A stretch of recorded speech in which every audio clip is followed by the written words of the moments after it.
But I'm Gary Borrowman. I grew up in Baldwinsville. I went to church in Baldwinsville. We went to Sunday school. Ended up getting a Bible from Sunday school. And long about 12 or 13 years old, I went to a church camp, came home. My mother said there was something different about me at that point in time, which I didn't notice anything different. But as I grew up, I ended up getting a job at a local grocery store. It was a little neighborhood store, and I started noticing this girl coming in. And for some reason, she kept coming in and coming in and coming in. Because I'm thick, I didn't know why she was coming in. She wasn't buying anything. So we ended up dating, and she ended up pregnant. We're still kids. We're still in school. And back then, that was not the thing to do. Still isn't. But the thing you did was you got married. So we got married. And we got an apartment and everything, and about a week after we got married, I went home and asked my mother if I could stay there for a while. And I wish I had a recording of what she said, but she said, absolutely not. You work it out. But then I had to tell her that our place had burnt down and we couldn't get in it. So then we finally got another place to live. We got everything moved in, and then my first daughter came. And that was all happened within like a month period, or a month and a half period, 2 months. So then about 8 months in, 7 or 8 months in of my daughter's life was my mother said there's something not right. So we ended up going to the doctors, and we found out my daughter has cerebral palsy. So at that point, it didn't really mean much to us because we didn't know what's it going to be for our lives, what's it going to mean to her lives.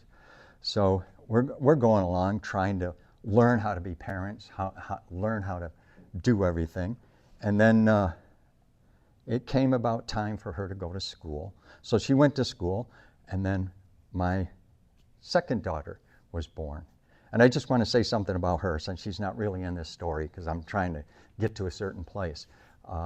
Usually if you have a sibling and someone needs a little special extra attention, one of the siblings may be shortchanged a little bit. She kind of got the short end of the stick.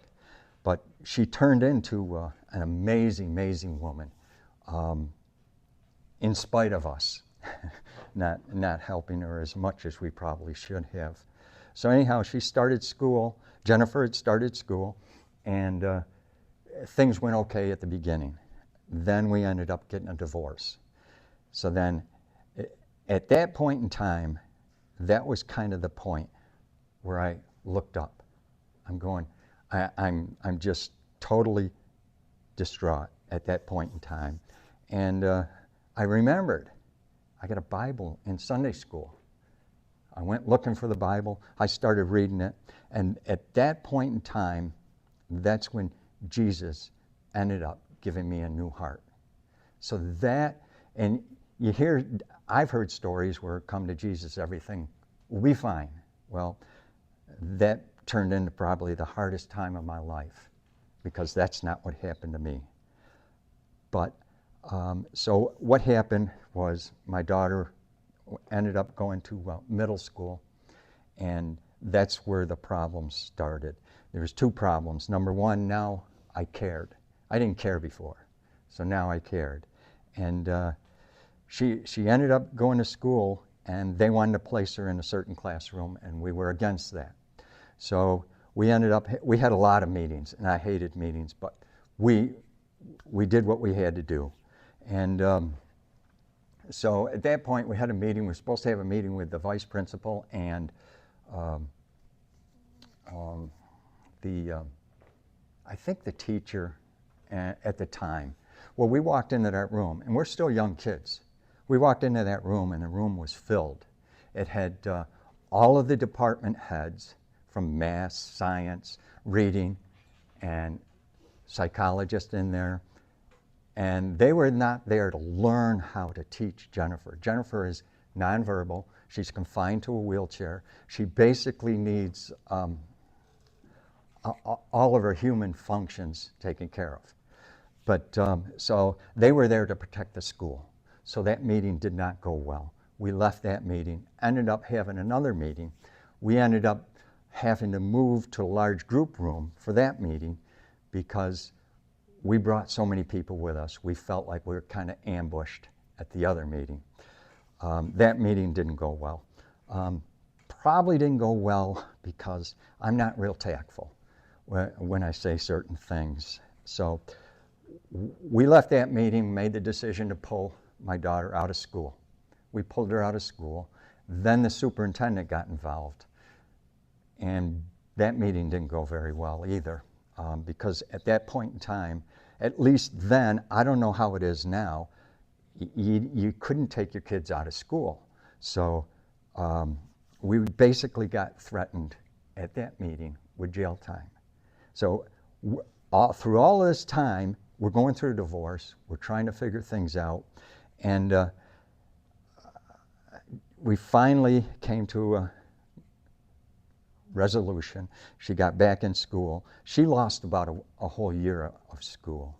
And at the same time, I'm trying to figure out how to be a single father. And I went to this little group. It was called a rebuilding group. For everybody in the group was either divorced, going through a divorce, or something like that. And it was held at a small church. So then I started going to that church. Then I started bringing the kids to that church. And then they had school or summer or Christmas plays and stuff like that. So then Grandma and Grandpa got to come to that church and watch their grandkids. So then my parents got involved with the church. Then my brother, when he was in town, would come to that church. So I guess why am I here now and not at that other church? That other church, I was there for 30-some years, and they chose to go in a direction I couldn't go in. And so I started looking for churches. That's how I ended up here. I checked out different churches, and I ended up here. One of the things I really like about this church is the ministry they have for kids. It just amazes me, because had I not gone to Sunday school, had I not, where would I turn? I didn't know where I would turn right then. And so I don't want to keep going, but that's the reason I thought of this story when Harry asked me was because this period of time was probably one of the lowest and hardest times of my life. And that's where I learned to depend on Jesus. That's where I learned I could call on him. That's where I learned that sometimes just keep going. Just keep going. So what happened to Jennifer when, because all the professionals in the room said she would never learn, she would never progress, and that's all I had in my mind was never, never, never.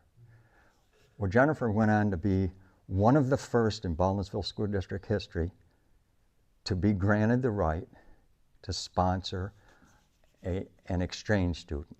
Because, I mean, that wasn't something that was done with somebody with a disability, because other people. And then she ended up getting a lovely young girl from Japan that came over. And at the time, Japan was even further behind than the United States was as far as handicapped people, disabled. They had separate schools there. You very seldom ever saw anybody on the street with a disability. But she came and things happened. And then Jen went on to get her diploma. It was a regular diploma. It wasn't an IEP diploma. She went on to college, got her associate's degree. She continued to go to college, got her bachelor's degree, and she's nonverbal. Did I say that? Yeah, I'm sorry. Oh, thank you. But she's nonverbal, and at this point in time, now she